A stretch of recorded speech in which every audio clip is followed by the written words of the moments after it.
तो पिछले लेक्चर में आप लोगों ने विलयन की मोलरता और मोललता पढ़ा।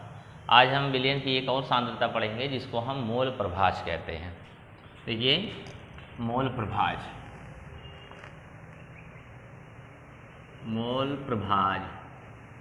जिसको हम मोल अंश भी कहते हैं, मोल अंश, और इंग्लिश में इसको हम बोलेंगे मोल फ्रैक्शन।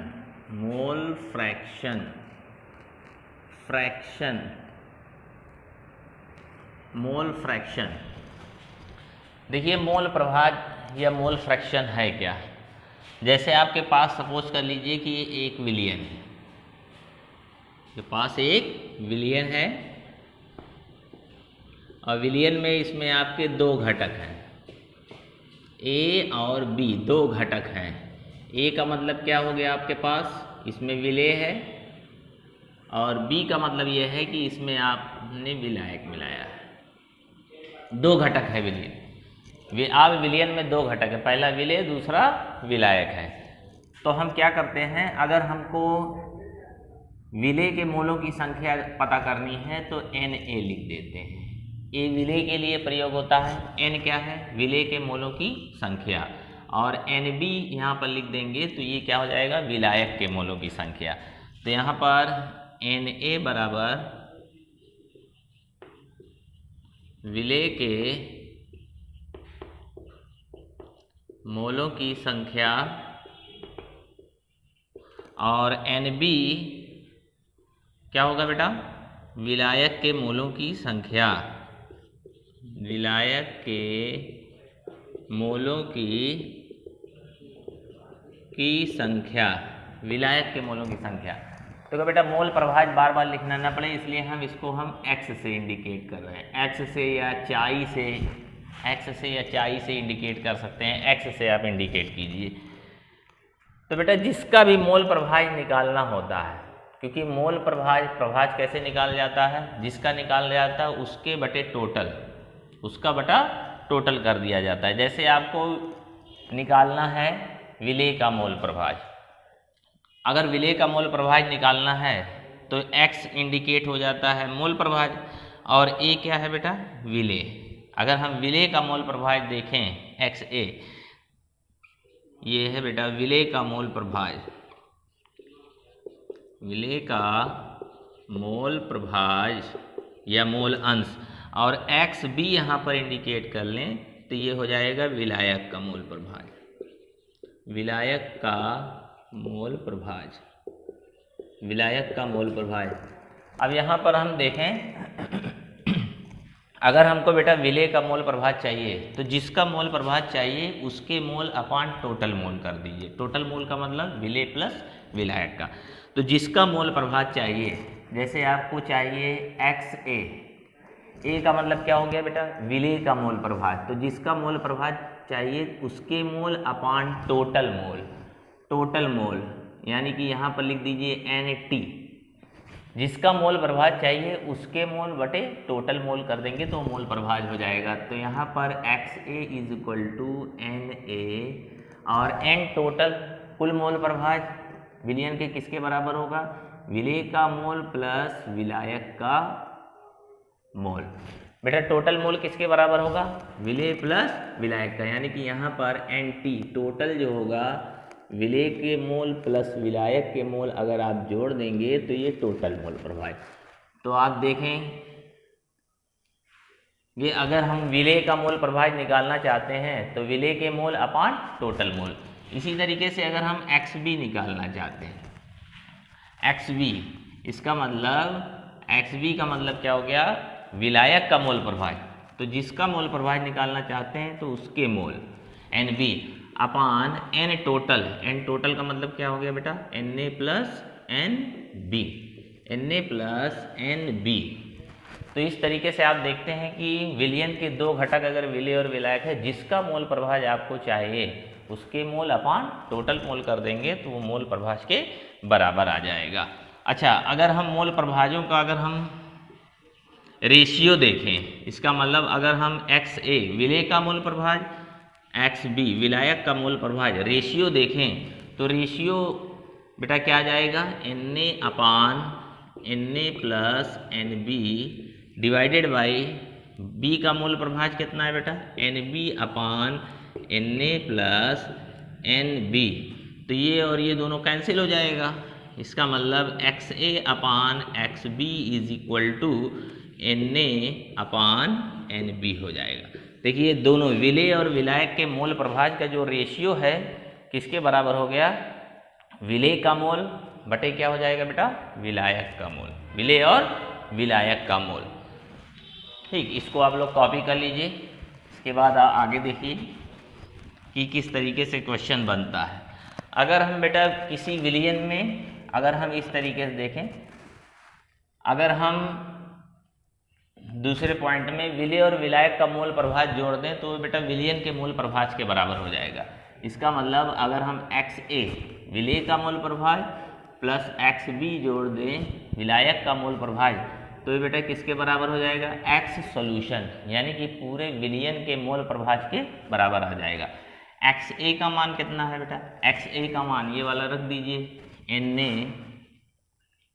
अपान Na प्लस NB, फिर प्लस कर दीजिए XB का मान, विलायक का मोल प्रभाज क्या है बेटा, NB upon Na plus NB is equal to X solution, यानी कि पूरे विलयन का मोल प्रभाज हो जाएगा। अब इसको आप जोड़ दीजिए, LCM ले लीजिए, तो ये क्या हो जाएगा बेटा, Na प्लस NB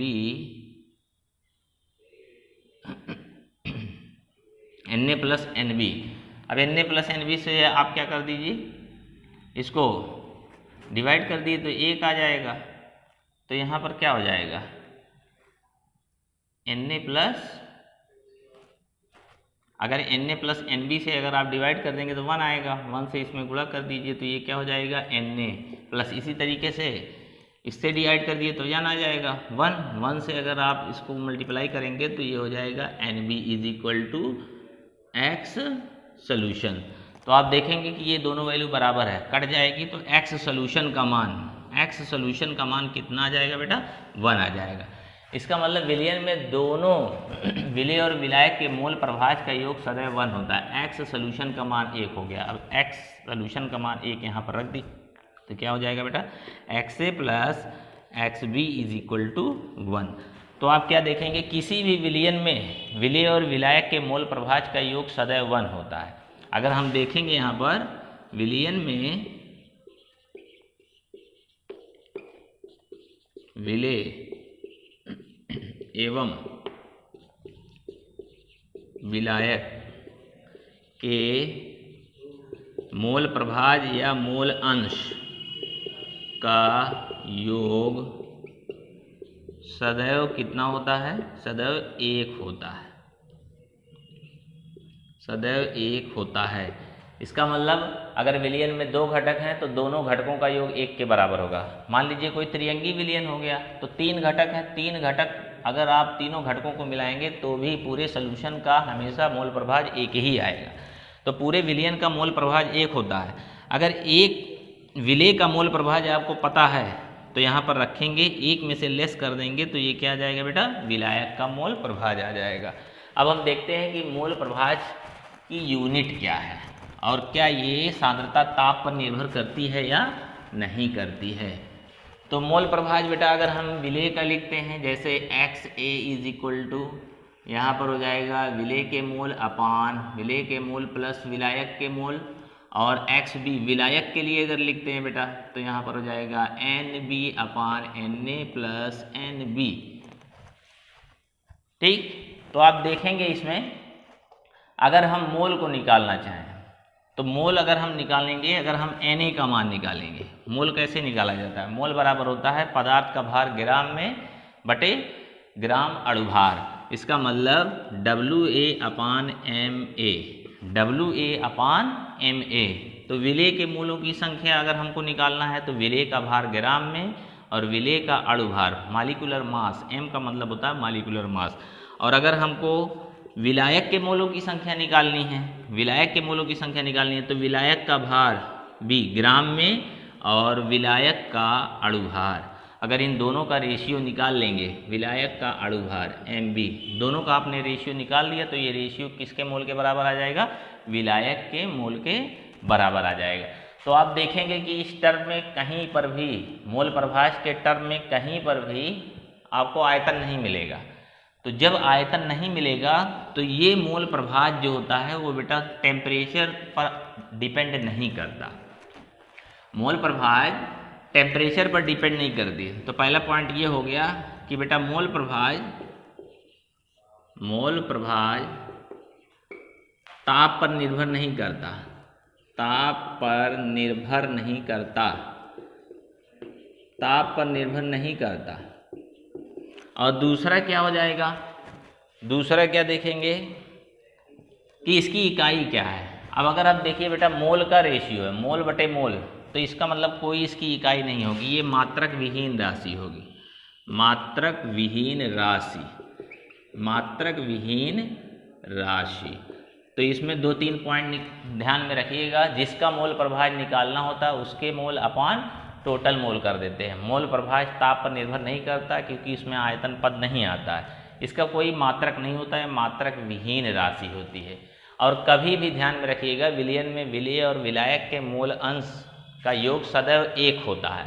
इसका मतलब अगर विलयन के जितने भी घटक होते हैं, विभिन्न घटकों को अगर आप जोड़ देंगे उसके मोल प्रभाज को तो उसका मान 1 ही आएगा। अब इस पे मोल प्रभाज पर हम देख लेते हैं न्यूमेरिकल, किस तरीके से हम न्यूमेरिकल लगाएंगे मोल प्रभाज। न्यूमेरिकल, तो न्यूमेरिकल के लिए हम सबसे पहले क्वेश्चन नंबर फर्स्ट देखते हैं। क्वेश्चन नंबर फर्स्ट हमारा क्या है बेटा? 60 ग्राम ग्लूकोज 180 ग्राम जल में घोल दिया गया है। 60 ग्राम ग्लूकोज 180 ग्राम जल में घोल दिया गया है।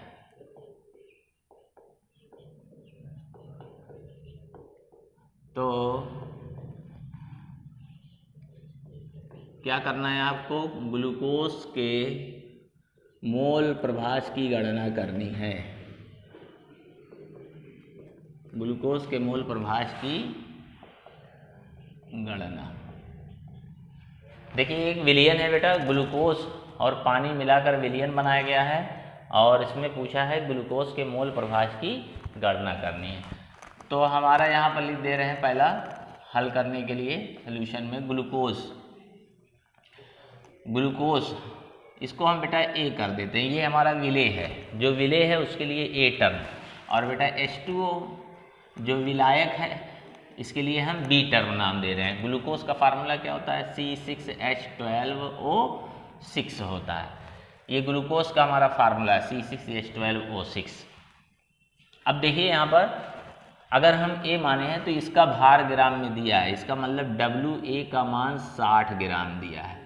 अच्छा, विलेय का अणुभार यानी कि ग्लूकोज का अणुभार हम निकाल सकते हैं। अणुभार कैसे निकालेंगे? फार्मूला C6H12O6 है।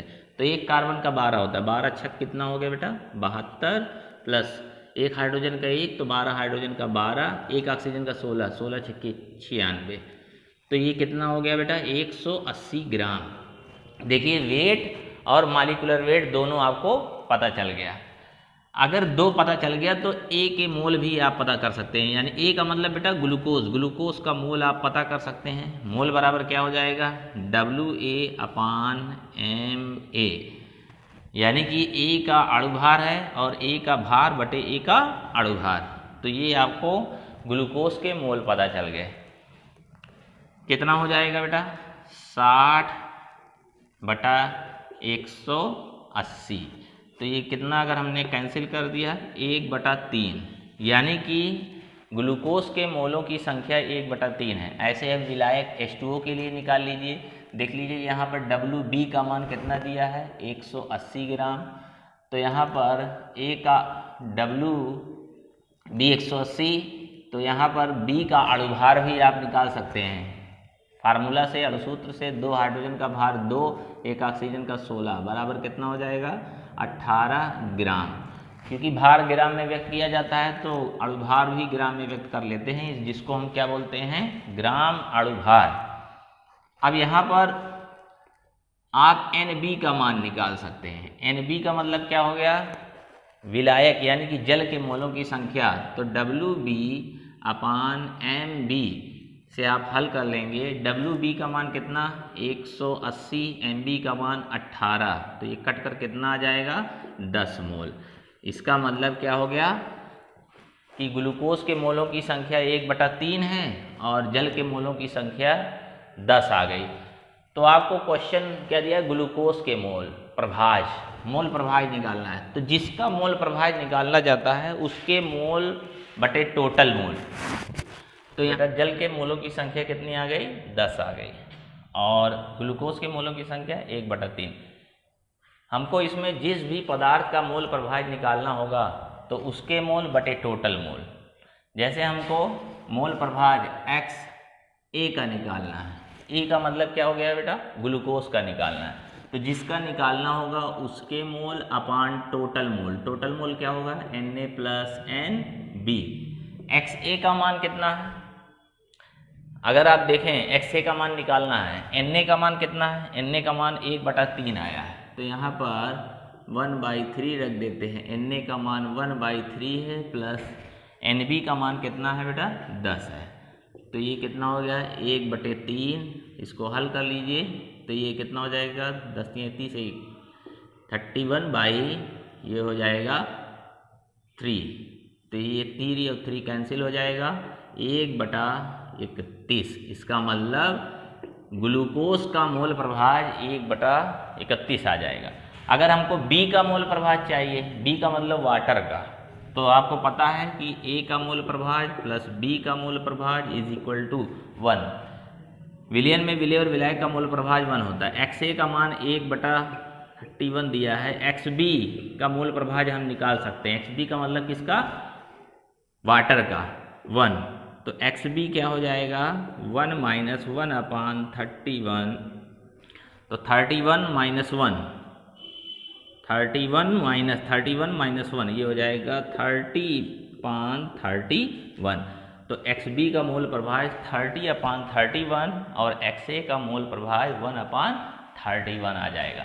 तो इस तरीके से जो भी इसमें क्वेश्चन दिया रहेगा पहले आप दोनों पदार्थों के मोल निकाल लीजिएगा। जैसे ही मोल निकल जाएगा, जिसका मोल प्रभाज आपको निकालना है उसके मोल अपान टोटल मोल। ये यहाँ पर क्या है ग्लूकोज का, ये आपने ग्लूकोज का निकाल लिया और B किसका निकाल लिया है आपने, वाटर का, यानी कि विलायक का निकाल लिया। विलेय और विलायक दोनों का आपको पता चल जाएगा।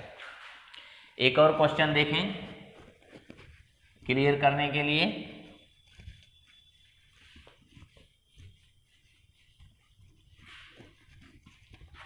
अगला क्वेश्चन हमारा क्या है, 32 ग्राम मेथेनॉल है। क्वेश्चन 32 ग्राम मेथेनॉल, मेथेनॉल का मतलब CH3OH एवं 92 ग्राम एथेनॉल है। एथेनॉल का मतलब C2H5OH है हमारा। को परस्पर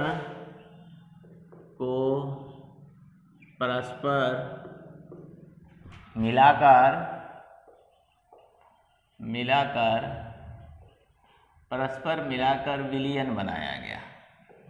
विलयन बनाया गया।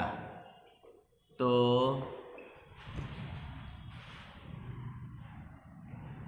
C2H5OH के मोल प्रभाज की गणना कीजिए। मोल प्रभाज की गणना कीजिए। देखिए ये क्वेश्चन है, इसको आपको आराम से ही लगाना है, इसमें कुछ नहीं है।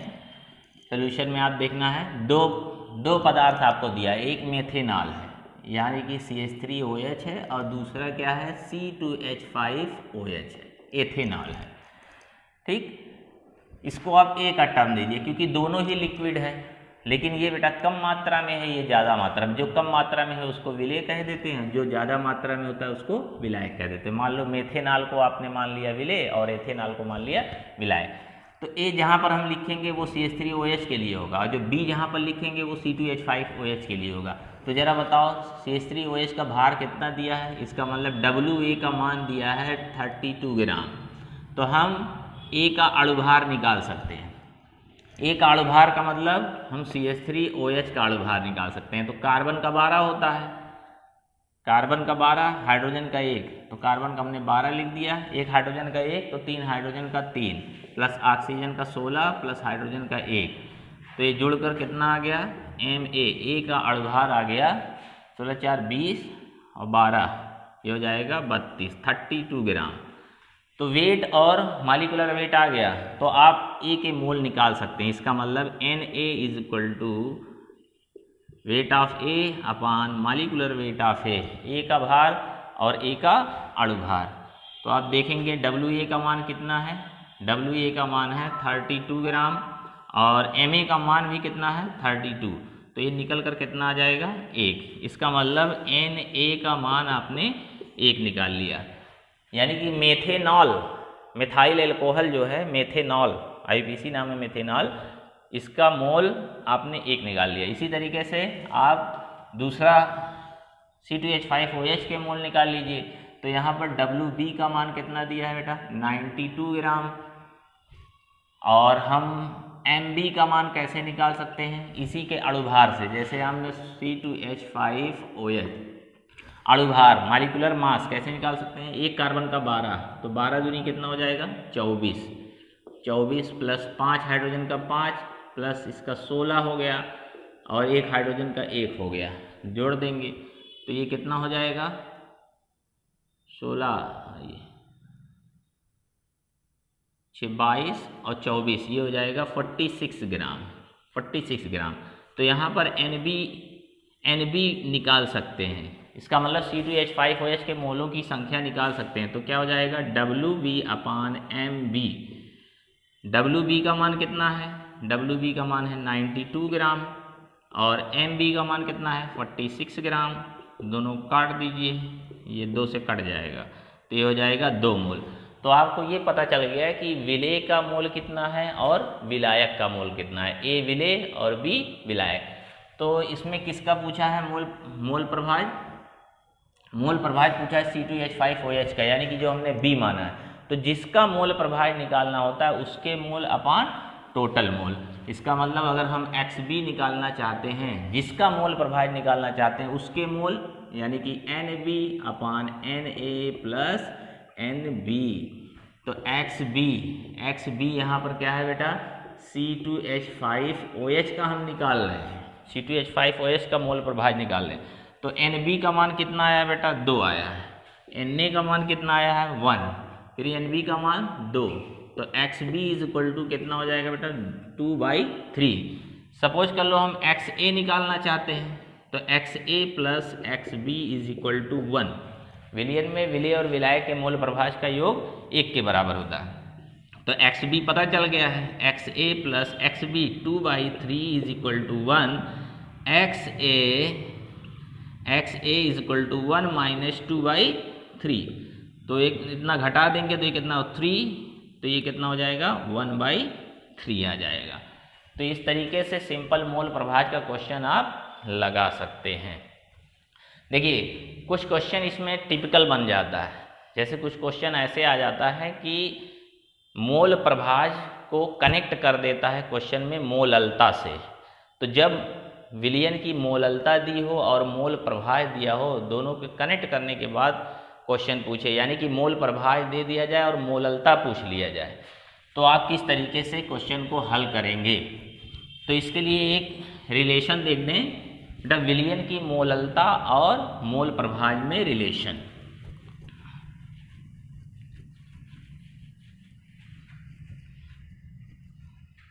देखें अगला टॉपिक हमारा है विलयन की मोललता। विलयन की मोललता, इसका मतलब ml से हमने इंडिकेट किया है विलयन की मोललता एवं मोल अंश में क्या संबंध है, इसका मतलब दोनों को कनेक्ट करके क्वेश्चन आएगा, मोललता और मोल अंश, मोल फ्रैक्शन और मोलैलिटी जब क्वेश्चन में आ जाए तो उसके लिए देखिए क्या फार्मूला है। पहले हम फार्मूला नोट कर दे रहे हैं, ये ट्रिक के रूप में, ये आपका ट्रिक फार्मूला क्या है, मोलैलिटी बराबर होगा, मोलैलिटी बराबर क्या होगा कि XA, ए का मतलब क्या है बेटा, विलेय का मोल प्रभाज, गुणे कितना हो जाएगा 1000/1 माइनस XA, यानी कि ये विलेय का मोल प्रभाज, और यहाँ पर गुणा कर देते हैं MB से। M का मतलब बेटा अणुभार, मालिकुलर मास, B का मतलब विलायक का, B का मतलब क्या होता है, विलायक का। तो यहाँ पर ML क्या है बेटा, मोललता है, मोललता, और XA क्या है बेटा, विलेय का मोल प्रभाज, विलेय का मोल प्रभाज, और MB क्या है बेटा, विलायक का अणुभार, विलायक का अणुभार। अगर आपको विलेय का मोल प्रभाज पता है और विलायक का अणुभार पता है, यानी कि जो विलेय जिस विलायक में घोला गया उसका अणुभार पता है और मोल प्रभाज विलेय का पता है, तो डायरेक्ट आप इस फार्मूले का यूज़ करके मोललता निकाल सकते हैं, विलयन की मोललता को आप निकाल सकते हैं। अब हम देखेंगे कि ये फार्मूला किस तरीके से आया, तो आप सीख लें कि ये फार्मूला किस तरीके से आया ताकि कॉन्फिडेंस बढ़ जाए। नहीं तो कोई भी क्वेश्चन अगर विलयन में विलेय का मोल प्रभाज पता हो, विलायक का अणुभार पता हो, तो सीधे आपकी विलयन की मोललता निकल सकती है। चलो अब देख लेते हैं कि ये फार्मूला आया कैसे। ये ट्रिक से आप लगा सकते हैं, लेकिन इसका ड्राइव करके हम फार्मूला आपको सिखा दे रहे हैं कि किस तरीके से ये फार्मूला आया। तो सबसे पहले आपको पता है कि विलयन की मोललता क्या होती है। मोललता होती है विलेय के ग्राम मोलों की संख्या बटे विलायक का भार किलोग्राम में। विलायक का भार किलोग्राम में हो गया। अच्छा, मोललता को आप ऐसे भी लिख सकते हैं, विलेय के मोलों की संख्या। मान लीजिए कि क्वेश्चन में विलायक का भार WB का मान ग्राम में दिया है, विलायक का भार ग्राम में दिया है, लेकिन आपको रखना किस में है, किलोग्राम में। अगर ग्राम में दे दिया जाएगा तो ग्राम को किलोग्राम बनाने के लिए 1000 से डिवाइड कर दिया जाता है। इसका मतलब ग्राम बटे 1000 किसके बराबर होगा, किलोग्राम के। ऐसा मत कीजिए कि 1 किलोग्राम में 1000 ग्राम, ऐसा नहीं, ग्राम में दिया है, उसे किलोग्राम बनाने के लिए, ग्राम को किलोग्राम बनाने के लिए 1000 से डिवाइड कर देंगे। तो मोललता को आप ऐसे भी लिख सकते हैं, विलेय के मोलों की संख्या गुणे कितना बेटा 1000 डिवाइडेड बाई विलायक के मोलों की संख्या, विलायक का भार, अब यहाँ पर क्या आ जाएगा, ग्राम में, विलायक का भार ग्राम में आ जाएगा। अब देखते हैं इसको मोल प्रभाज से रिलेट करते हैं। तो आपको पता है A किसके लिए है, विलेय के लिए, और B किसके लिए है, विलायक के लिए। तो XA का मान, यानी कि विलेय का मोल प्रभाज कैसे निकाला जाता है, जिसका मोल प्रभाज निकाला जाता है उसके mole upon total mole, Na plus NB। इसी तरीके से XB का मान हमने निकाल लिया, XB का, तो जिसके mole upon total mole Na plus NB। अब हम विलेय और विलायक के मोल प्रभाज का रेशियो निकाल लें, तो ratio XA upon XB is equal to कितना आ जाएगा। जब ये रेशियो निकालेंगे तो Na upon Na plus NB upon NB मान Na प्लस NB, ये दोनों कट जाएगा, तो रेशियो कितना आ गया बेटा, XA upon XB is equal to Na upon NB। ये रेशियो आ गया निकल कर। अब इस रेशियो में हम क्या देखते हैं, ये XA अपान विलायक का मोल प्रभाज XB है, तो इसको हम कैसे लिख सकते हैं, 1 में से घटा दें XA, XB बराबर, क्योंकि आपको पता है ना कि XA plus XB is equal to 1 होता है, तो XB के स्थान पर क्या लिख सकते हैं, 1 माइनस XA। तो यही लिखा है, XB के स्थान पर 1 माइनस XA लिख दिया है।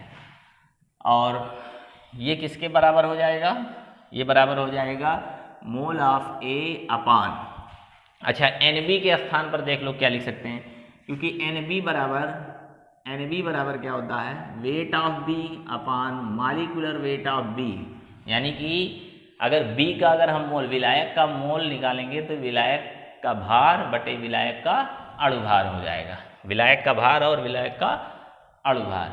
तो यहाँ पर हम NB के स्थान पर हम क्या लिखते हैं बेटा, WB अपान MB, MB ऊपर चला जाएगा, यहाँ पर हो जाएगा XA upon 1 minus XA is equal to NA, यहाँ पर क्या हो गया बेटा WB और ये क्या हो जाएगा MB।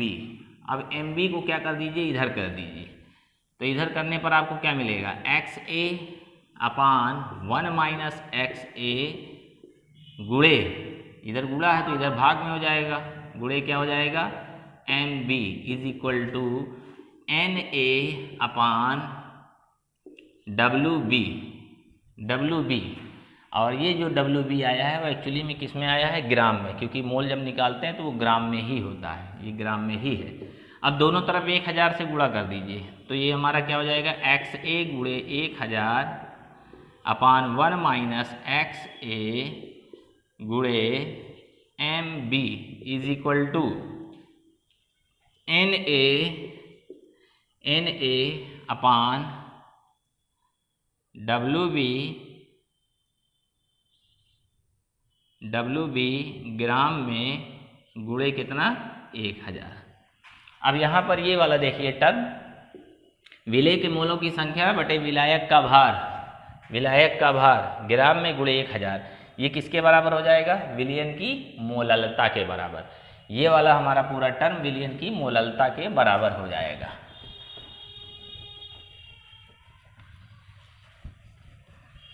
विलयन की मोललता के बराबर, ये वाला टर्म विलयन की मोललता के बराबर हो जाएगा। तो यहाँ पर हम विलयन की मोललता लिख सकते हैं। तो हमारा फार्मूला क्या प्राप्त हो गया, मोललता बराबर XA गुणे 1000 बटे 1 माइनस XA गुणे MB, ये फार्मूला आपको पता चल गया। ए क्या है, विलेय का मोल प्रभाज, MB क्या है, विलायक का अणुभार, विलायक का अणुभार, और ML क्या है, विलयन की मोललता। अब एक क्वेश्चन से हम इस तरीके से देख लें कि अगर क्वेश्चन दिया है तो इस पर कैसे अप्लाई करेंगे। क्वेश्चन हमारा क्या है, क्वेश्चन है आयोडीन की बेंजीन में, आयोडीन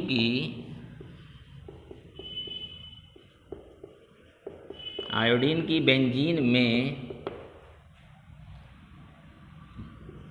मोल भिन्न या मोल अंश 0.4 है। आयोडीन की बेंजीन में मोल अंश 0.4 है। तो विलयन की मोललता ज्ञात कीजिए। तो विलयन की मोललता ज्ञात करो।